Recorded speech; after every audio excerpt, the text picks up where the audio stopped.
Hello everyone. Our today's topic is Lucid Design Framework.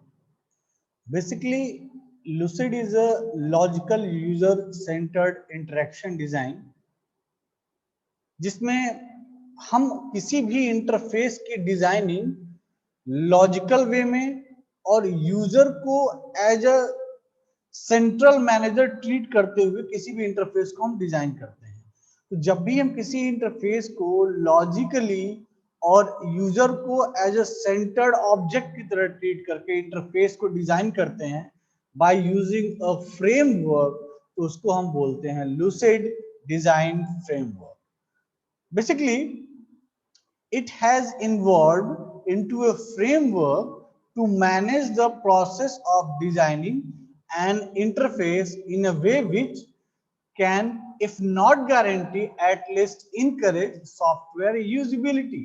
Basically, अगर हम lucid design framework use करके किसी भी इंटरफेस को डिजाइन करते हैं तो ये इस बात की एश्योरेंस या इस बात की गारंटी हम नहीं दे सकते हैं कि वो इंटरफेस हर मामले में परफेक्ट होगा, लेकिन बेसिकली हम इस बात के लिए एश्योरेंस दे सकते हैं, इस चीज को इनकरेज कर सकते हैं कि हमारे इंटरफेस में यूजिबिलिटी एग्जिस्ट करे, हमारे इंटरफेस में यूजिबिलिटी एग्जिस्ट करे, because usability is the main factor. क्योंकि जिस इंटरफेस को हम डिजाइन कर रहे हैं उस इंटरफेस को यूजर यूज करता है, ठीक है। तो जब हमारे इंटरफेस में यूजेबिलिटी फीचर्स होंगी तभी यूजर उस हमारे इंटरफेस को यूज करने के दौरान अपना इंटरेस्ट फैक्टर रिफ्लेक्ट करेगा। तो यूजेबिलिटी का होना बहुत इंपॉर्टेंट है और यूजेबिलिटी को अपने इंटरफेस में लाने के लिए ही हम लूसिड डिजाइन फ्रेमवर्क यूज करते हैं। सो बेसिकली आप यहाँ इस टेबल को अगर ध्यान से देखें तो बेसिकली लूसिड कॉन्सेप्ट को इसने 3 पार्ट में ब्रेक किया हुआ है। 1 मिनट। लूसिड कॉन्सेप्ट को इसने 3 पार्ट्स में ब्रेक किया हुआ है।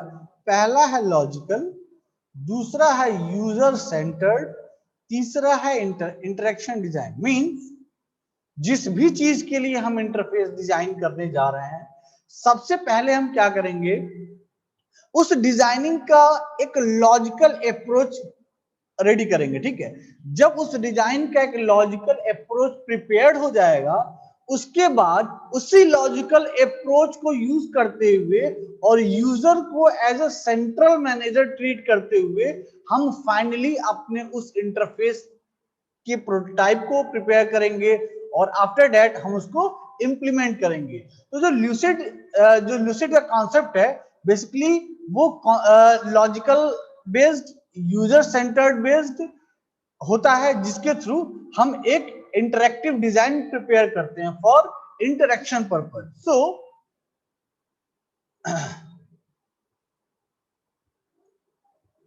सो यहां पे देखिए कह रहा है the goal of lucid design is, जो लूसिड डिजाइन हम पढ़ रहे हैं उसका गोल क्या है, बेसिकली किस लिए हम लूसिड डिजाइन फ्रेमवर्क यूज करते हैं।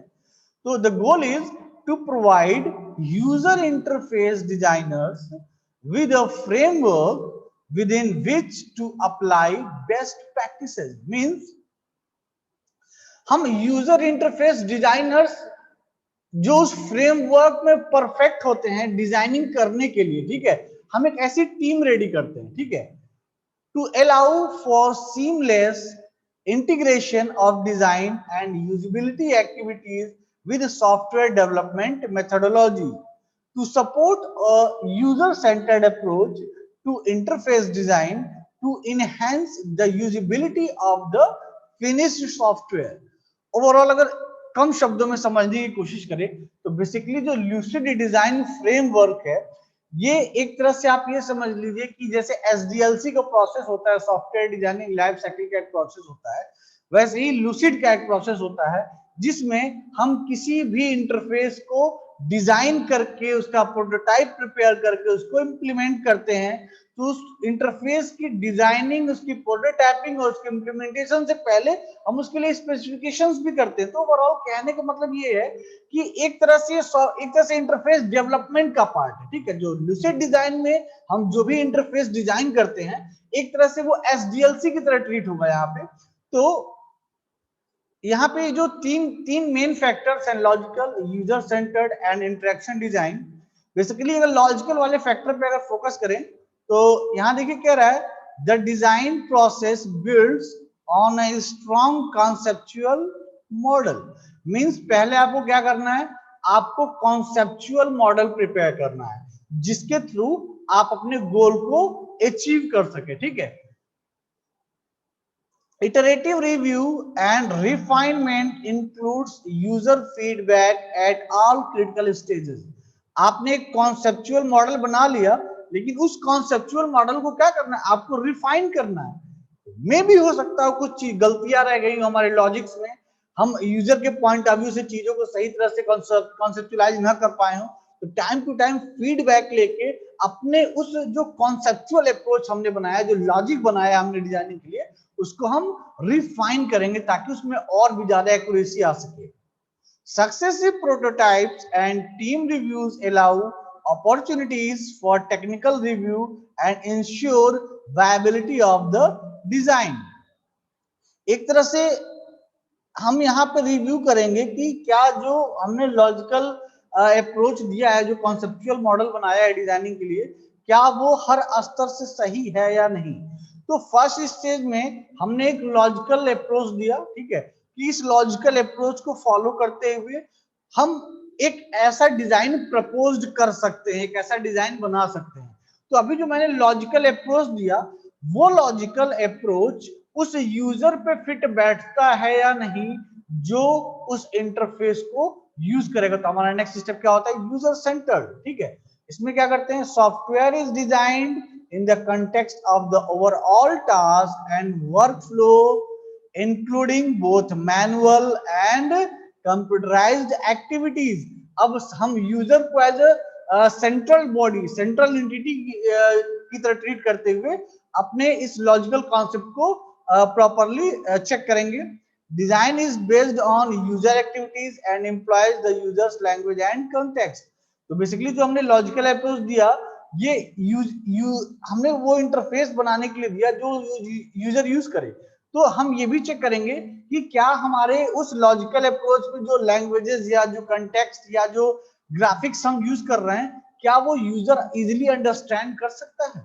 The design model fits the user mental model rather than the technical implementation model. Means यहाँ पे जो हम डिजाइनिंग कर रहे हैं वो यूजर के मेंटल मॉडल के साथ, और जो टेक्नोलॉजी हम यूज कर रहे हैं उस मेंटल मॉडल को इंप्लीमेंट करने के लिए सब सिंक्रोनाइज्ड होने चाहिए, ठीक है।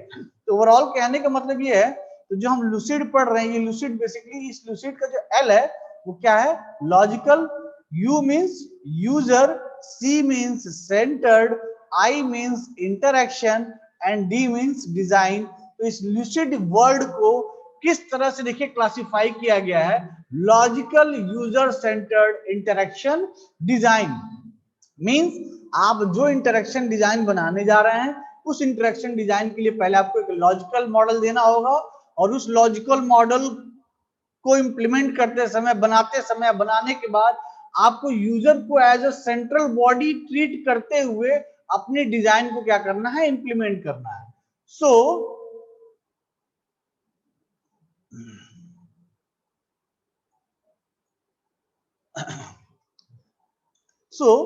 There are several techniques for managing software development projects have been developed and documented.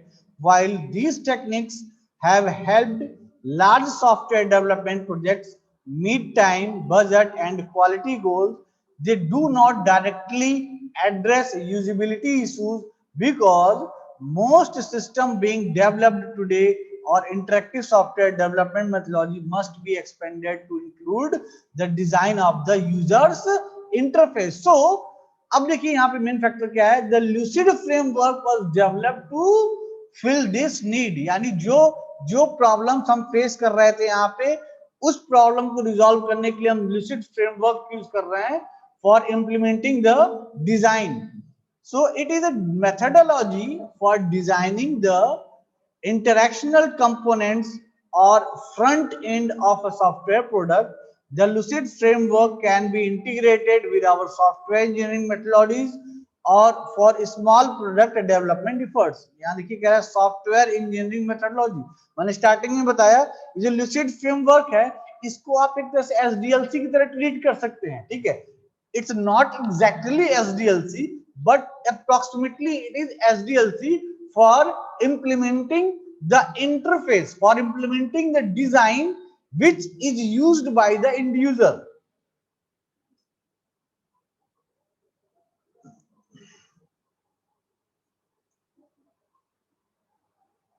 Which is used by the end user. So जैसे SDLC में हमारे पास different phases होते हैं, same here there are different stages. There are 6 stages. First one is envision, okay. Second one is analyze. Third one is design. Fourth one is refine. Fifth one is implement and last one is support. Envision means आप एक खाका तैयार करें. जैसे आपको जो भी design बनाना है, ठीक है, जो इंटरफेस के रिगार्डिंग आप उसका एक रोड मैप तैयार करिए. ठीक है, तो बेसिकली उस रोड मैप को तैयार करने से जो भी डेवलपर है या जो डिजाइनर है उसको ये आइडिया लग जाएगा कि वो जो इंटरफेस डिजाइन करने जा रहे हैं, इंप्लीमेंट करने जा रहा है, बेसिकली वो दिखता कैसा है. ठीक है, सो develop user interface road map which defines the product concept, rational constraints and design objectives. यानी अगर वो रोड मैप आप बना देंगे तो एग्जैक्टली आपको ये समझ में आ जाएगा कि क्या कॉन्सेप्ट इसमें यूज करना है और हमें करना क्या है, बनाना क्या है. ठीक है, आपका ऑब्जेक्टिव बिल्कुल क्लियर हो जाएगा अगर आप स्टेज फर्स्ट यानी इनविजन वाले फेज में. Second stage is analyse. Means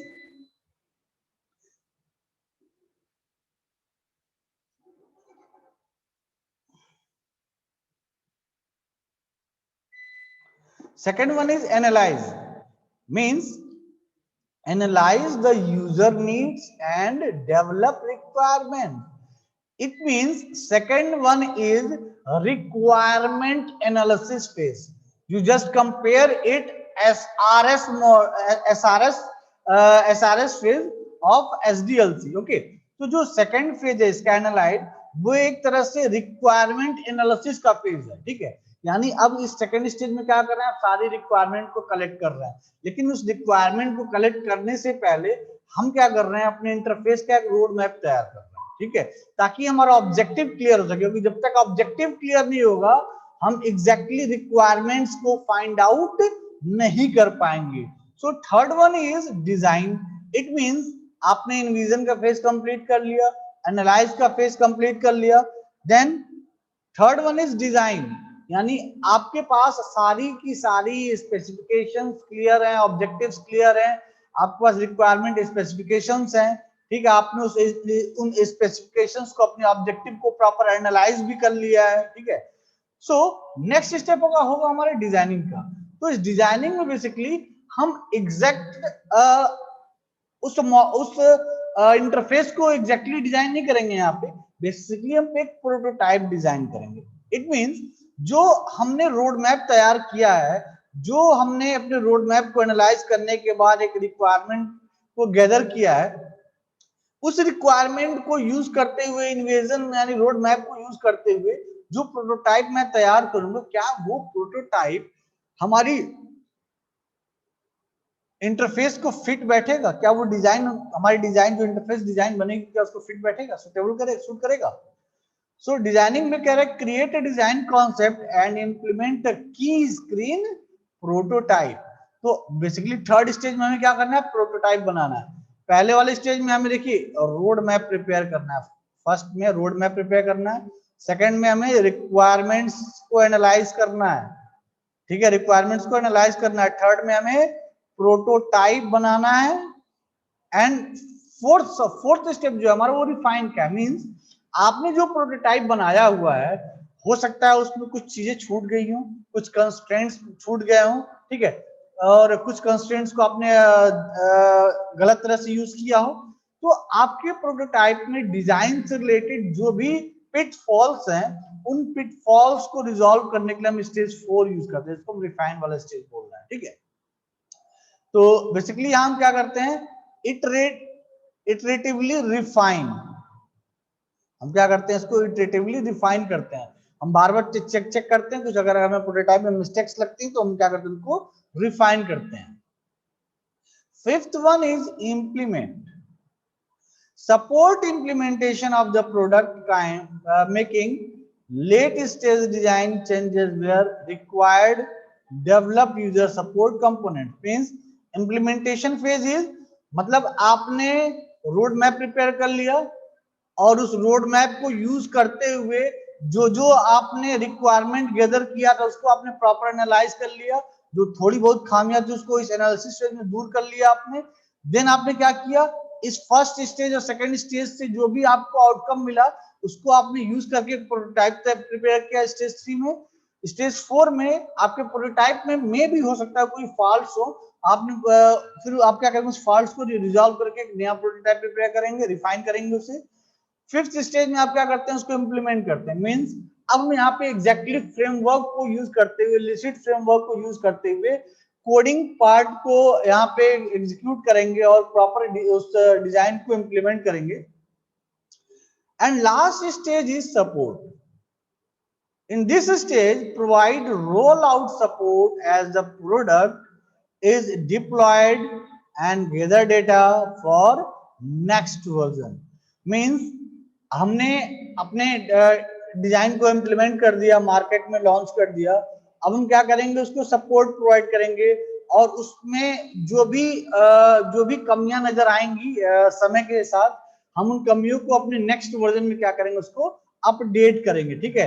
gather data for next version, जो नेक्स्ट वर्जन हम लॉन्च करेंगे उस नेक्स्ट वर्जन में हम कुछ अपडेशंस करेंगे जो हमारे करंट वर्जन में प्रॉब्लम है। सो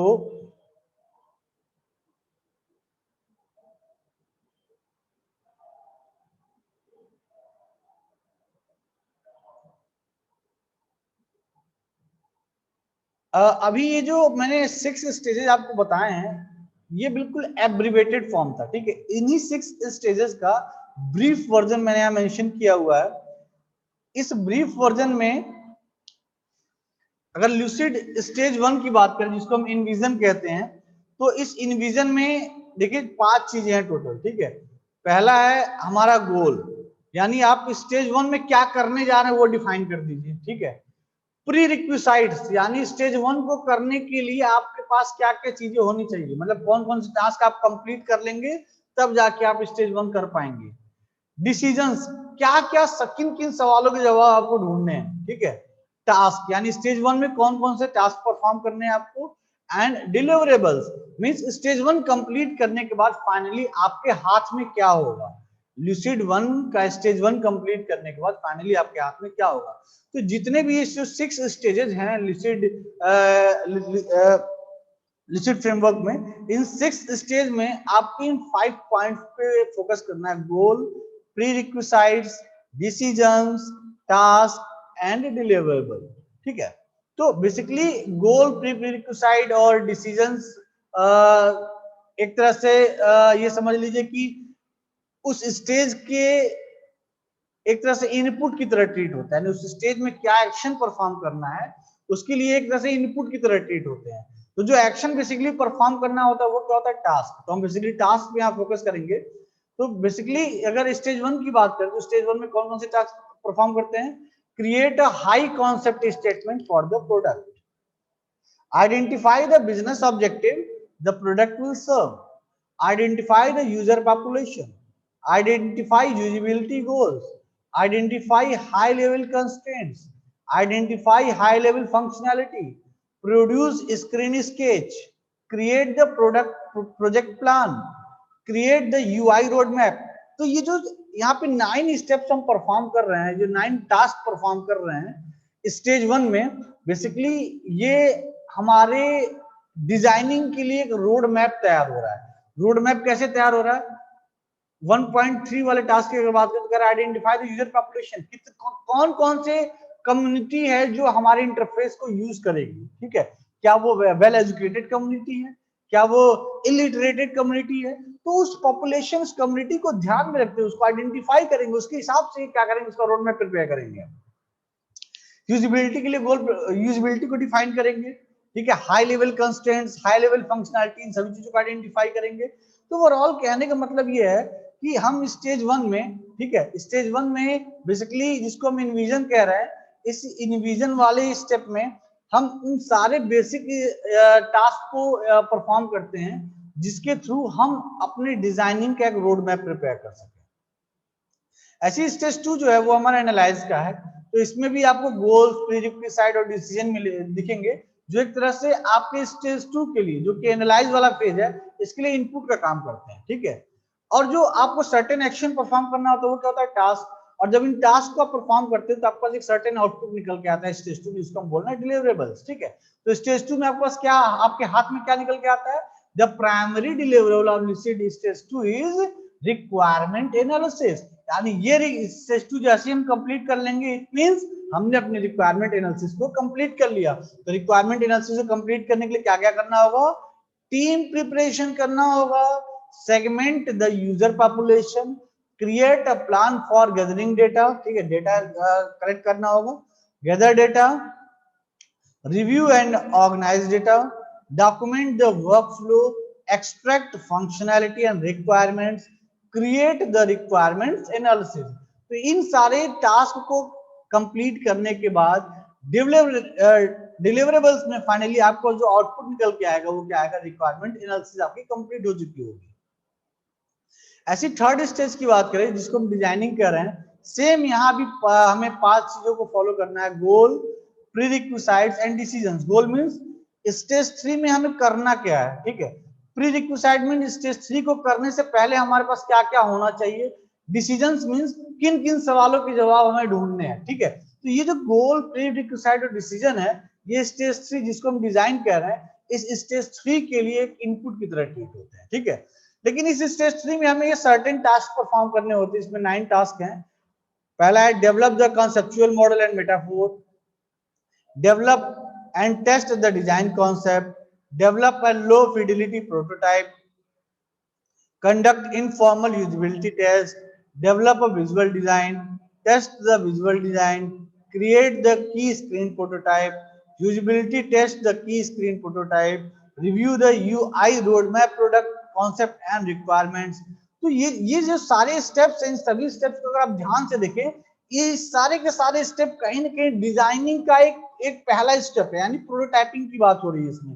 मींस हमारे डिजाइन कैसा दिखना चाहिए, उसका खाका कैसा होगा, उसके प्रोटोटाइप के जो बेसिक्स पॉइंट है उसके रिगार्डिंग हम यहाँ पे कुछ सर्टेन टास्क परफॉर्म कर रहे हैं। तो जैसे ही हमारा ये स्टेज 3 कंप्लीट होगा, हमारे हाथ में क्या आएगा, the primary deliverable of lucid stage 3 is की स्क्रीन प्रोटोटाइप, यानी जो स्क्रीन आप डिजाइन करने जा रहे हैं उस स्क्रीन का एक प्रोटोटाइप एक तरह से एज आउटपुट आपके सामने प्रोड्यूस होगा, that demonstrate the basic design of the software product, जिसको देख के आपको ये समझ में आएगा कि जो सॉफ्टवेयर प्रोडक्ट आप बनाने जा रहे हैं वो कैसा दिखेगा।